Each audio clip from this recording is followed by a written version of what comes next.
Well, that certainly could have gone a little bit better.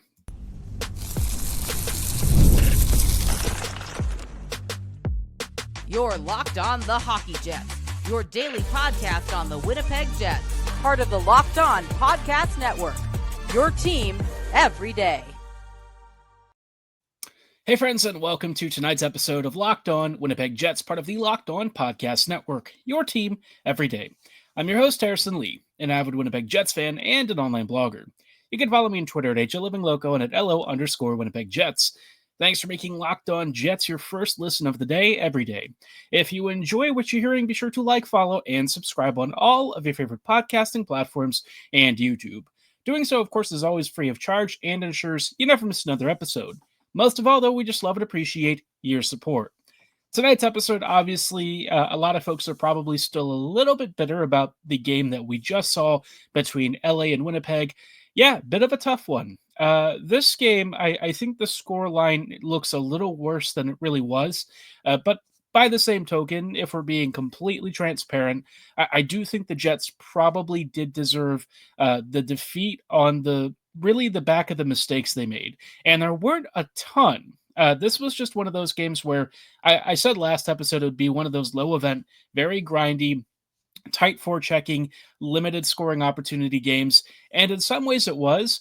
I do feel like the Jets actually created quite a few really good chances, but for some reason, it just seemed like the Jets whiffed on half of them. It's really rare that you see so many players on this team have like grade A golden, at times almost empty netish opportunities, and Winnipeg just could not get the puck to go in.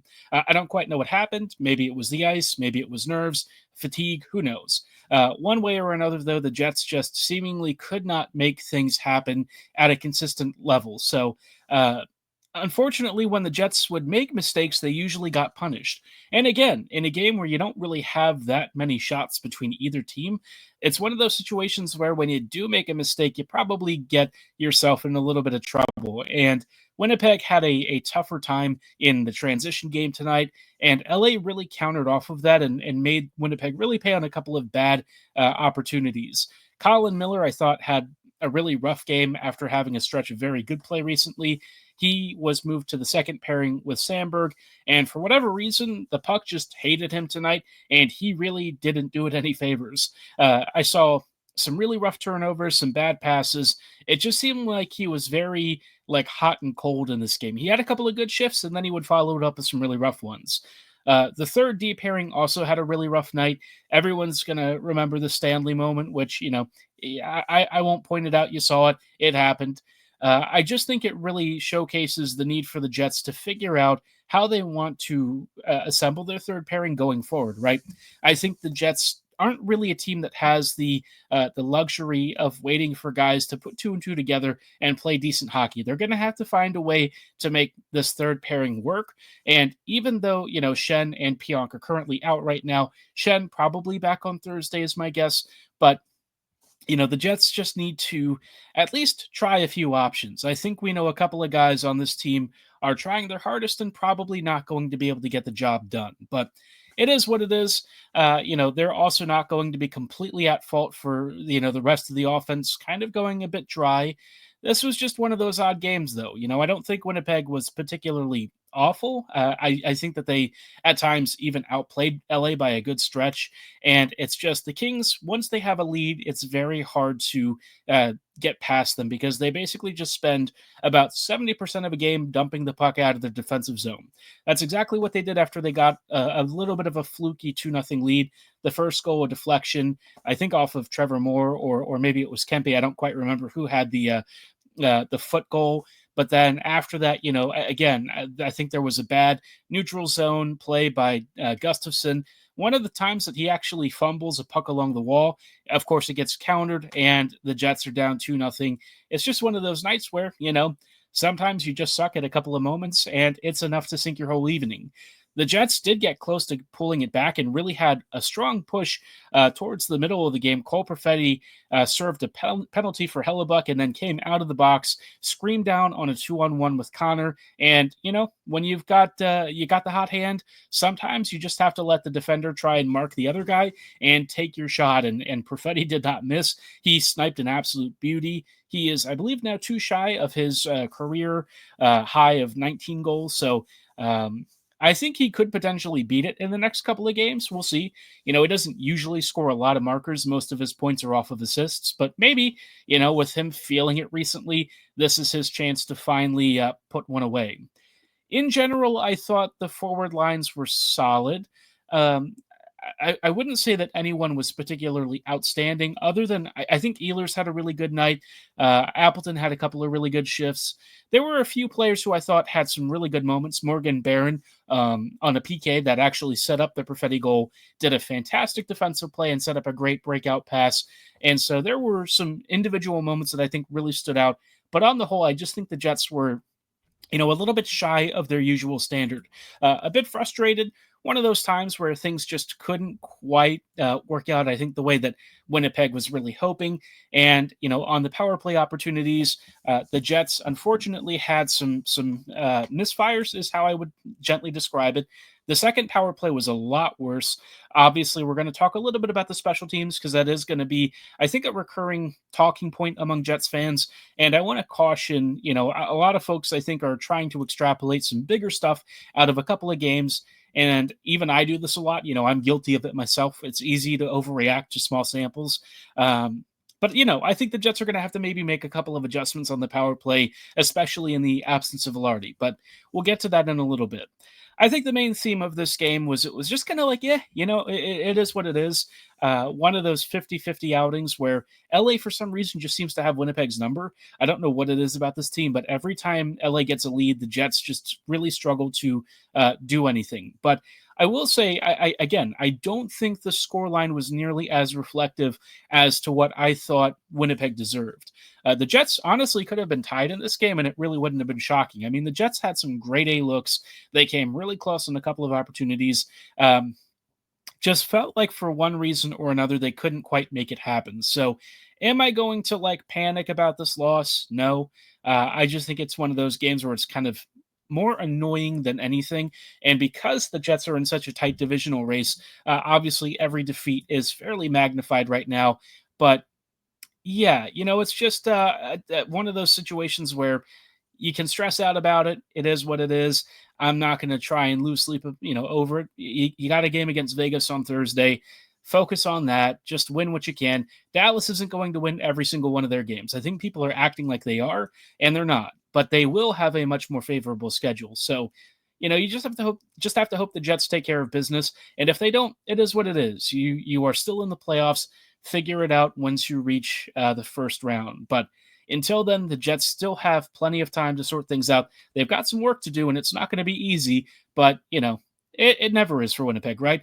And it comes with the territory of being the number one team in the toughest division in hockey. So is what it is. Move on to Thursday. Tough loss, really, really frustrated in some ways. But again, this team has usually picked itself back up off the ground when they've had a tough outing and come back with a strong response. So that is what I am going to put my faith in this time. Now, I did mention the special teams being a little bit of a concern. I want to chat specifically if there's stuff the Jets might be able to adjust to, or if this is really just a bit of a temporary spell, and why I'm maybe not going to get too upset about maybe a drier power play as of late. We'll get to that in just a brief moment. But before we did want to shout out our friends and partners at Wonderful Pistachios. Looking for a snack that's both delicious and nutritious? Crack into a good source of protein with Wonderful Pistachios. Wonderful Pistachios is one of the highest protein nuts. Each 1 ounce serving has 6 grams of protein, giving you 10% of your daily value. And they're packed with fiber and better for you unsaturated fats to help keep you feeling fuller for longer. I'm somebody who actually likes the shelled variety. Cracking them open is kind of like cracking open Maryland Boo crabs. And as a Baltimore resident, I guess that sort of resonates.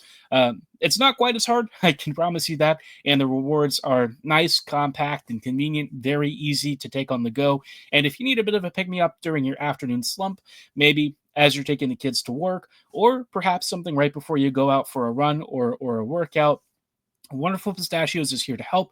They've got a great tasting set of flavors, and they have proteins that are packed with all 9 essential amino acids. So if you're ready to get snacking, you can do so with Wonderful Pistachios. Get snacking and get cracking with the snack that packs a protein punch. Visit wonderfulpistachios.com to learn more. Hey, friends, and welcome back to this episode of Locked On Winnipeg Jets, part of the Locked On Podcast Network, your team every day. Every day, thank you so much for rejoining us on tonight's episode as we are just continuing our conversation about, a bit of a tough loss for the Jets against the Kings. I guess I should stop predicting Winnipeg wins. The last few games have been very hit or miss for my record there. I'm not going to say that I put too much faith in this team.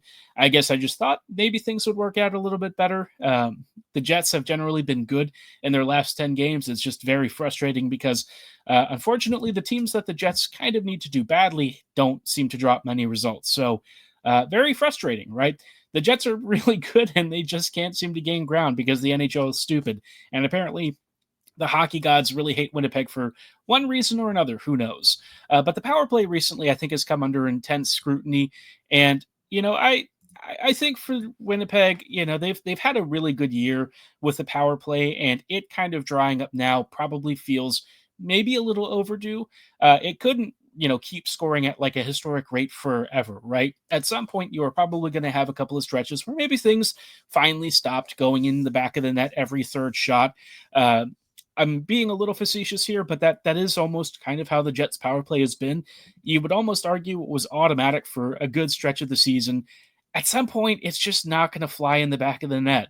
But I think for Winnipeg in particular, it's more noticeable now without Vilardi on the power play, right? Gabriel, still a mystery as to what's happened with him. We don't really know if it's like a back injury, collarbone, concussion, who knows? But my guess is it's not concussion. It probably is something more physical. Maybe maybe it is his back. He has had back injuries before, and that would be really unfortunate. Back stuff can be very difficult to contend with, but because of the way that Vilardi plays, you also just don't want to see him have any particular injuries to some core muscle groups, right? He is not necessarily like the most physical player, but he'll work in the corners and walls, and I think his physical presence on the power play has been especially missed, right? He's a guy who sits near the front of the goal. He'll create chaos down low, and among all of our skaters, he has probably one of the finest puck controls of any player that I've seen. His ability to basically stick handle through I don't know, maybe like a pile of needles or something is almost second to none. He is a phenomenal skater, a phenomenal playmaker, and it is definitely noticeable that he's missing. I will say the top line in his absence has actually improved their overall 5v5 play, but the power play has definitely taken a bit of a hit. I followed good early work on the first couple of power plays. Tonight's game against the Kings, I think that there was a little more frustration. I think the Jets tried to force some stuff, and it seemed like Scheifele and Connor were just not quite on the same page at times. They were floating some passes that you usually don't see them miss. So just an odd situation, but am I worried about the power play?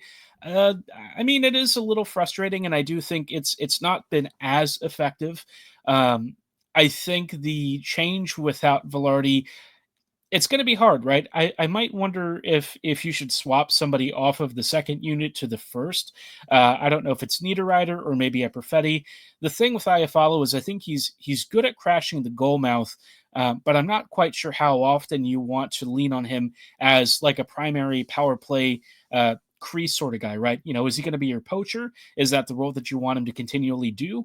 He doesn't quite have the same level of stick handling and playmaking and setup play that a Vilardi does. Not that there are many players on the second power play unit who are going to do that either, but maybe Perfetti could. By the same token, though, maybe you also kind of run into a situation where if you move Perfetti off the second unit, then, that group becomes a lot less effective. And so you're basically just a one power play unit. I think It's tough, right? And I think when Winnipeg is going through a stretch like this, it tends to be one of the scenarios where everything's under a very close microscope. And I just, I'm not going to lose a lot of sleep over it. In some ways, I think the Jets being forced to solve things at 5v5 is really important because for much of the season, and I've said this before, and it's not just this year that I've said this, but Winnipeg really has lived off of Hellebuck in the power play for a lot longer than most teams could ever dream of. The Jets' power play and goaltending combo this year has been just generationally good. It is just not possible that these two components have been as elite as they are at the same time, and yet the Jets are proof that it's possible. And like, it's not like the 5v5 game for Winnipeg is terrible. Far from it. It's like pretty decent, but now it's getting better. And I think even against the Kings, the Jets were really stingy. Like Winnipeg didn't give up that many clear looks. The ones that they did give up, unfortunately, ended up in the back of the net. But for the most part, the Jets didn't really let the Kings have a ton of space. So uh, I'm not going to like lose my mind over it. I think the PK has also been generally pretty decent. A couple of looks that you're always going to give up on the PK no matter what. It's a situational thing, and with you being down a player, you're naturally going to have an odd man disadvantage. It just is what it is. I will say that putting Stanley back on the PK is not really a good decision. I know that they have to rotate players on this trio or on this quartet, and I get it. But if you're going to use a defender, please try and prioritize some other guys. I'm not going to sit here and say that Miller is going to be a great PKer, but I would probably try and see if he can maybe do more of the job than Stanley. Logan is big, but sometimes, and especially in games where you have tight margins, his size on the PK is a real impediment. He's not able to pivot quickly enough. And I think, in tonight's game, he actually did have one particularly well timed kneel down block that worked out pretty well. But oftentimes we've seen him actually just get nutmegged or completely miss the puck. So, it's one of those scenarios where you actually need more mobility rather than just pure size. And sometimes I think the Jets PK unit doesn't have that. They'll have bigger, heavier dudes, but they don't have faster skaters that can apply pressure on the puck carriers. I think LA's PK tonight was a really good demonstration of how they marry both. They are a physical team, but they're also relatively quick on their feet. And just that combo can sometimes be enough to put just enough doubt and enough pressure to make you rush chances, rush passes. And I think the Jets' power play really couldn't settle in all that often. Not like they had many opportunities to begin with, but especially on the second one, Winnipeg just really looked disrupted. So, yeah, an odd situation, kind of a frustrating recent trend for the power play. But I mean, at least the PK has generally been decent. I'm trying to like be balanced here and not let certain frustrations boil over because I really feel like for the most part the team has done enough to where they do deserve more of the benefit of the doubt. I do hope that the power play maybe gets a little bit more efficient over the next couple of games. This would be helpful, but one thing that I sort of half jokingly said, but maybe do believe is that Winnipeg's power play not being roaring hot or on fire heading into the postseason might not be the worst thing. The reason I say this is the referees are naturally a little more lenient in the playoffs. And if they know that the Jets' power play is basically a goal on every second or third opportunity, they might be more reticent to let an opponent be on the PK, right? They might try to game manage more. And I know that sounds very silly, but we've seen referees do this kind of stuff in other ways frequently. So I don't really think it's a stretch to think that in the playoffs, where, the referees tend to let the boys play a lot more, that they might kind of punish the Jets for having an elite power play. I really do think that could happen. So if Winnipeg's power play is a little bit colder heading into the postseason, and maybe the refs aren't thinking about it as much, might not be the worst outcome. I'm not going to say that you should, submarine and torpedo it, but if it naturally happens, I'm not going to be yelling about it beyond reason. The only thing is you probably want to make sure that it doesn't stop all of your goal scoring because you do still need the team to make, the Central Division title. So, let's not score on zero power plays over the next couple of weeks. At least get a couple of good goal scoring opportunities and punch them in. But Am I panicked at the high level? No.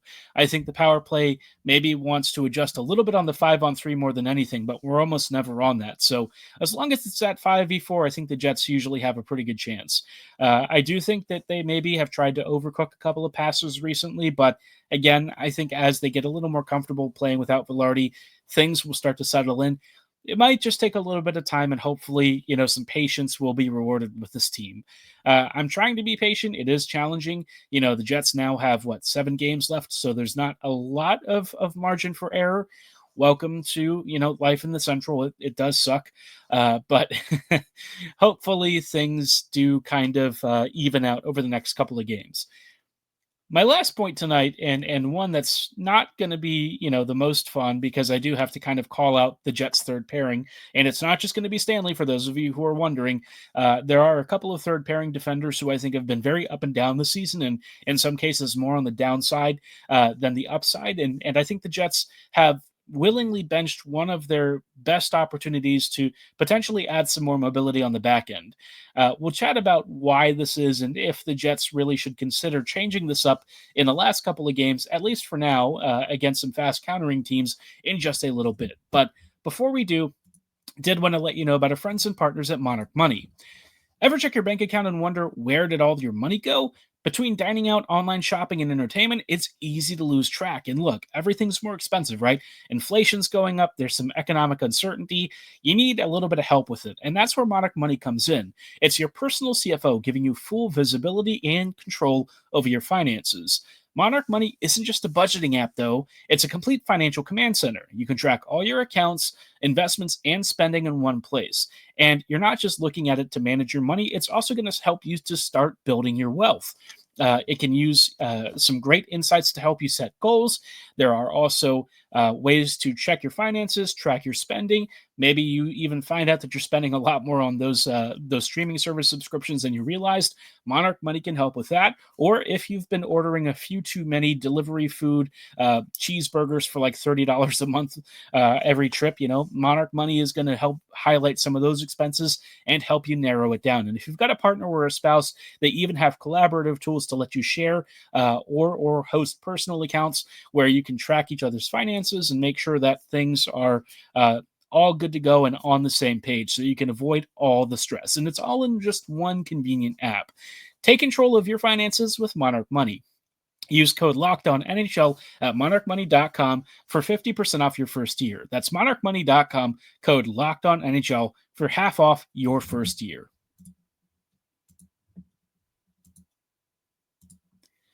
Hey friends, and welcome back to this episode of Locked On Winnipeg Jets, part of the Locked On Podcast Network, your team every day. Every day, thank you so much for rejoining us on tonight's episode, as we are just closing out tonight with some final thoughts on what has been a little bit of a rotating situation for Winnipeg here on the third pairing. The third D pairing is one of those areas where I think the Jets were really hoping to improve with the Luke Shen acquisition. Hasn't really panned out that way, just because Pierre-Luc got hurt at the worst possible time. And so now the Jets are kind of forced to really improvise with the blue line, and it might have been helpful to have yet one more body here to work with. But the thing with the Jets that I feel is especially frustrating is they actually do have somebody who can help. He's sitting in the press box right now, and it's Ville Heinola. Now, I know a lot of people have a lot of thoughts about Heinola. He's too small, he's soft, and there is some merit to some of this stuff, but I think the biggest question for the Jets is the stuff that he maybe lacks enough of a hindrance to stop him from moving the puck effectively? And in many instances, it hasn't been. Now, I'm not going to sit here and say that he has like a super long track record of success, but I think the biggest problem for the Jets is that right now you've got Fleury, Stanley, and Miller all rotating in on your third pairing. And only one of those guys has shown relatively decent results over his career. Stanley and Fleury are like 7th D at this point, and, in spot duty, I think it's fine to have them in, but if you have to ask them to start more routinely, you're going to find yourself in tougher straits. I think Fleury skates well and he does try to make some good passes, but you also saw him make some really rough decisions in benches. He got himself into trouble, and it's very similar to kind of in what I would describe as like the Lucas Sabisa scenario where Sabisa would be able to carry the puck effectively, but then, he'd skate himself out of trouble just to end up in more trouble. And sometimes I think Fleury is guilty of a little bit of the same things. Stanley, Logan's big, but I think he doesn't really use his size as effectively as you'd like him to. And a lot of times those smaller skaters actually get the inside step on him. And so the lack of foot speed is very challenging for him to work around.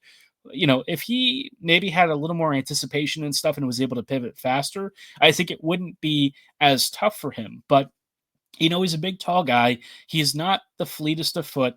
And, even in scenarios where he's able to clear and carry the puck into empty space like he did through the neutral zone tonight, you saw him get that step, but then I saw Kuzmenko read him, and I'm like, that might not be the best scenario because Stanley doesn't always react to those guys in time. And Kuzmenko kind of cut inside, stole the puck. Stanley tried to pivot, fell over, and, it did lead to a goal against. And so I think it's those scenarios where you'd like to have a little more mobility and puck moving ability. Stanley can do it sometimes, and I think he actually had a follow-up shift later in the game that was a lot more of what I wanted to see from him, right? I think he was aggressive along the blue line. He made a couple of really good zone keeps, and I just wonder where that version of him is consistently because I see all the other stuff more often and not enough of this. But Heinola or even Coughlin, I think either of these guys could potentially bring a little bit more of a spark and a little more consistency in that role. Heinola at this point, I don't even know what his ceiling is anymore. He's not really a prospect. He really hasn't had much ice time at all. And at this point, the Jets just need to trade him. But for the last couple of games of the regular season, while you're still kind of dealing with maybe Shen, who's perhaps a little bit of a day-to-day scenario, and Pionk, who's still out, maybe see if Heinola can at least help you get a little bit faster. The Jets offense right now could use maybe a little more help from the back end with, Velarde sideline. So maybe somebody like Coughlin or Heinola wouldn't be the worst to see if they might be able to boost your back end mobility, right? It's not a guaranteed fix and it may not work, but at least you might say you tried to see if it worked. The only thing is I don't think Stanley Heinola is going to be the answer. I know that they like Logan for the PK and size stuff, but I don't think it really works. So, the Jets sometimes pigeonhole themselves with a couple of lineup decisions. Right now, I don't know that it's entirely avoidable thanks to the injury scenarios, but, if there's a chance that Shen is still out on Thursday, see if Heinola or Coughlin can do it. Coughlin, I think, would actually be a great addition to this team. I actually would like to see him just start more consistently. I think he's much better than an AHLer, and honestly, he might be one of our 6 best defenders right now, which may not be saying a ton, but for the Jets, it is a meaningful distinction. So curious to know your thoughts on this. Are you happy with the third pairing? Do you agree that maybe it does need a little bit of a change? Drop your thoughts and comments below or at my social medias at HLLivingLoco and at LO_Winnipeg Jets. For tonight's episode, though, that's going to be all the time that we have. I did want to focus tomorrow's episode, maybe talking a little bit about some of the wild card races as they continue to unfold.